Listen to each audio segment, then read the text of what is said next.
I gotta be honest here. This game went down to the wire, but Dajuan Harris came in clutch and gave KU the win. Here's a review. Hey, what's up, everybody? It's Drew, better known as RockChalk01, and yesterday, whenever you're watching this, the now 9th ranked Kansas Jayhawks were back in Allen Fieldhouse to take on the 15th ranked Iowa State Cyclones in KU's first conference home opener, and KU got the win in the final seconds of this game on a Dajuan Harris layup, 62-61, to knock off the Cyclones.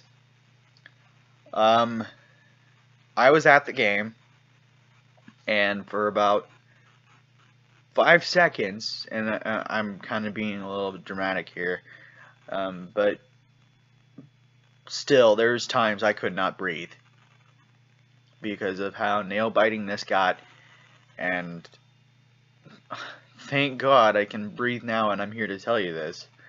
But I'm glad KU got the win, and now KU is 13-2 on the season, so what a nail-biter.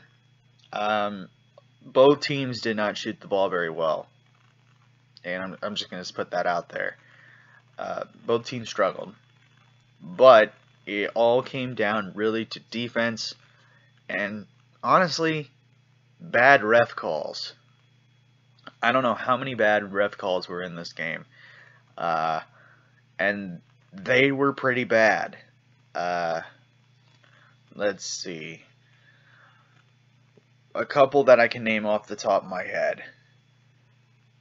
Dajuan Harris getting called for a foul when they called him for reaching in, but they called, and it should have been an offensive foul because Mitch had his feet set, took the charge, but they gave Iowa State 2 free throws.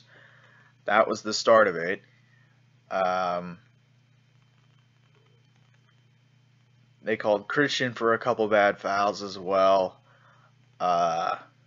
They almost missed the flagrant one, which honestly, in my opinion, I don't think it was a flagrant foul at all. But the big one that they really screwed up was calling David for a moving screen with a minute left, and he had his feet set and all that. The player flopped, and it was obvious as obvious can be. Just set a hard screen, and they called a foul. That was bad, and I'm surprised.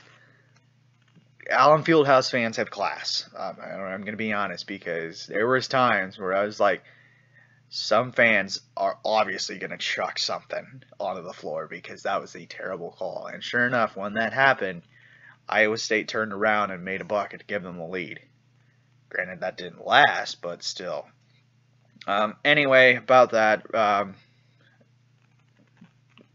give Iowa State credit. They played a great game, and they did everything they could in their lives, basically, to win this ball game. But unfortunately, KU ended up winning by 1. Anyway, going off topic. For those of you who don't know, I give positives and negatives about the game. Give a player of the game and a player who needs to improve. So without further ado, let's jump into this shit.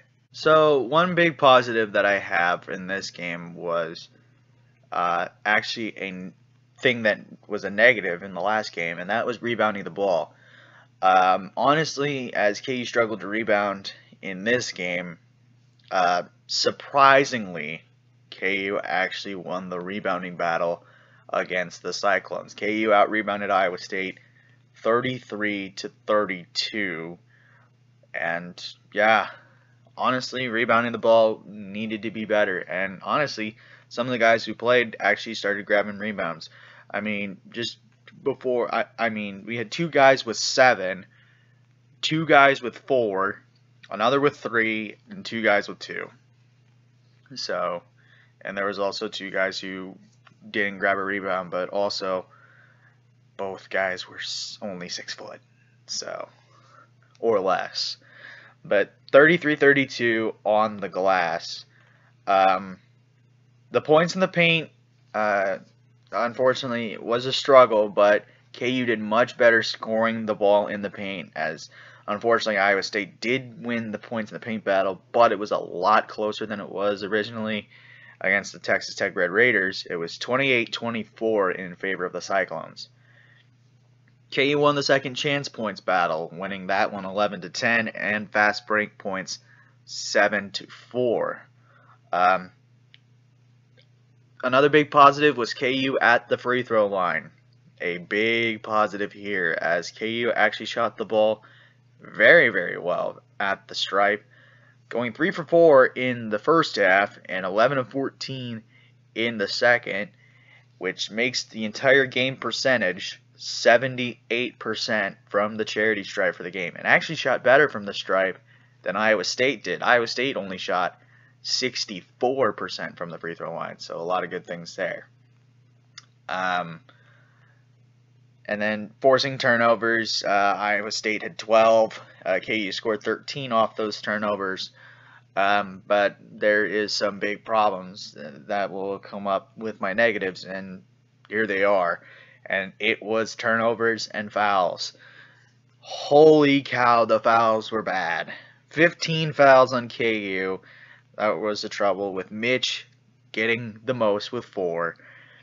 Iowa State had 12, which surprisingly, one was a flagrant, which was stupid. Honestly, I thought it was just a common foul, but since it made him bleed, I think that's why they called it a flagrant. But turnovers for KU was awful, and points off turnovers even worse. KU had 16 turnovers in this game, one less than they did against Texas Tech, so they did better that way. Most of the turnovers came in the first half, as KU had 10, but 26 points off the turnovers is a season high, I think, as Iowa State won that battle 26-13. That's just, we need to be taking care of the ball and not giving them open lanes to the bucket, because honestly, that's how we almost lost this game, was turnovers and letting them score off them. Also, shooting the ball was a struggle, and I'm going to say it for both teams, honestly. KU shot 44% from the field and 30% from beyond the arc. Iowa State shot 41% from the field and 33% from beyond the arc. So both teams struggled, but honestly for KU, it was a big struggle. And we had some depth issues, as we also didn't have Remy Martin, who was out with the knee, and Zach Clements, who broke his toe. So he was in a boot. So that's why KJ got the start instead of Mitch and David, which that's a whole different story. So anyway, but yeah, with that being said, those are my positives and negatives. My player of the game, honestly, has came down to 2 people. And screw it, I'm just going to give it to the guy who made the clutch shot at the end. So my player of the game is going to be Dajuan Harris. 12 points, 3 assists, 1 steal in 37 minutes of play. Although he missed his only 3-point attempt in this game, he actually had a really, really solid game. I think this is the second or third time he's scored in double figures this season, which is very, very rare. But he also shot a lot. 3 for 6 from the field and 6 for 6 from the charity stripe, which honestly kind of helped KU at the line in this game, because he made 6 out of 6 free throws, so that was good for him. Also could have gave it to Ochai Agbaji, because he was back up to how he was playing earlier this season and is averaging about 20 something a game in conference play, but he added to it with a 22 points, 7 rebounds, and 1 block in 38 minutes. He almost got to 39 minutes, so shot great, 8 of 15 from the field, 4 of 8 from beyond the arc, and 2 for 2 from the line. But honestly, uh, I'm going to say this, originally when it was down to the final seconds, I thought Ochai was going to shoot. I thought he was going to be the guy that was going to take the shot.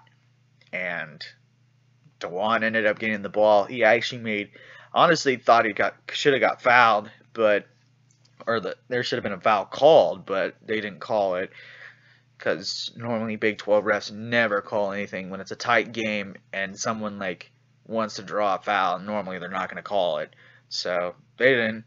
But Dajuan made the shot, and that's probably the biggest shot of his career at KU. So with that being said, I'm going to give Dajuan Harris the player of the game, the player who needs to improve, Bobby Pettiford. I'm just going to be honest here. I don't know why he played. I don't think he should have played because I think he needed more time to get within the system. No points and 2 turnovers in 8 minutes. That's his entire stat line. No points, no rebounds, no assists, no steals, no blocks, and 2 turnovers. Missed his only shot. He just seemed lost. And honestly, out of everything that's happened with him, the abdominal strain, him testing positive for COVID, it was a struggle. And I think he just needs to, get back within the system, and, we'll be seeing some of his numbers improve. But right now, I just don't see it. So with that being said, my player of the game is Dajuan Harris, and my player who needs to improve, Bobby Pettiford. And that's going to do it for my review of KU versus Iowa State. Again, the final score, Kansas 62, Iowa State 61. Leave a like, comment, share, and subscribe. Push that notification bell. Tell your friends about these videos. And I should see you again for the next review as the Jayhawks are back in Allen Fieldhouse to take on Bob Huggins' West Virginia Mountaineers. But until then, have a good day. Never ever bring exotic dancers to the Fieldhouse. And I'll catch you on the flip side. Peace.